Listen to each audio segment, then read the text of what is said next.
It's time for hair loss education. Hey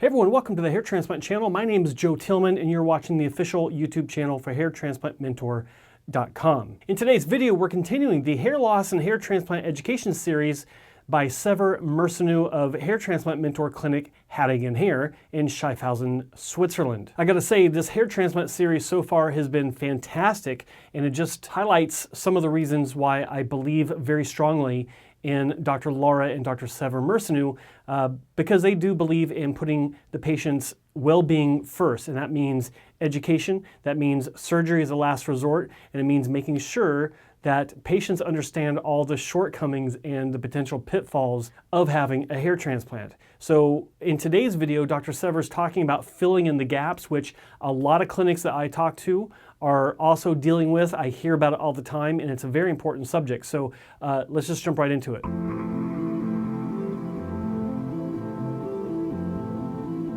Filling in the gaps has become a very substantial part of our practice.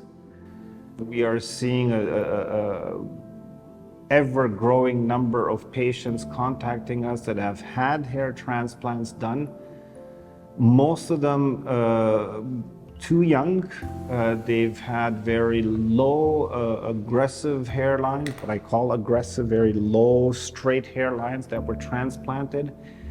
And the hair loss has continued, and they see an opening behind it, sometime in the middle, and they are forced into another hair transplant, either to fill in the gaps to try to keep up with the hair loss.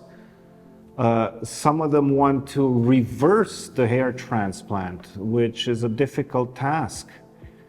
A lot of the ideas that they had before going into their surgery, the mostly ill-advised surgery, was if you don't like it, you can shave your head.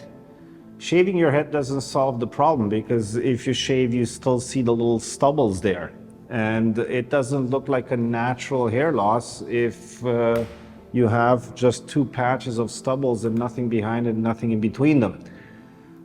So there are two options: either do another session if the donor area allows it, or trying to reverse some of this hair transplant procedure by extracting some of the already transplanted grafts, which is very tedious, and we have to do it in more sessions, because scarring here can be an issue. We have to be very careful on how to extract, not to produce almost any visible scarring at all, because it's so obvious there, it's so visible there.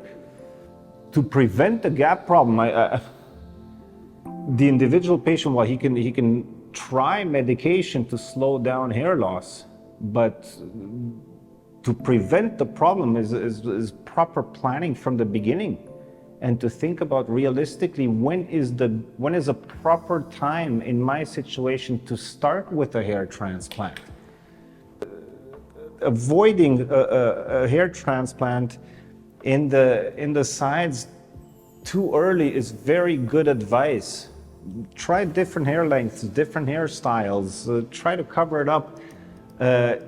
If you have very extended hair loss in your family,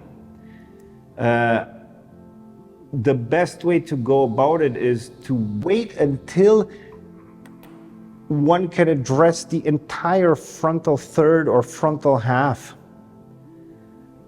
Get some grafts in there as well, so if you continue to lose the hair, the session has a chance of standing on its own feet, so that you're not necessarily pushed into another session.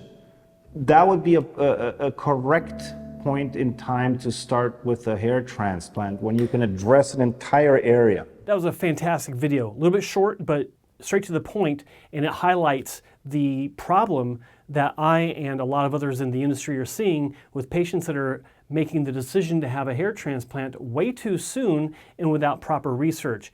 They usually want to come back or go to a different clinic to fill in the gaps. And that's not a very good strategy to deal with your hair loss long term. So hopefully you learned something. Hopefully this kind of opened your eyes a little bit, and stay tuned. There's more to come. So be sure to hit the like button and subscribe if you haven't subscribed. More videos are coming.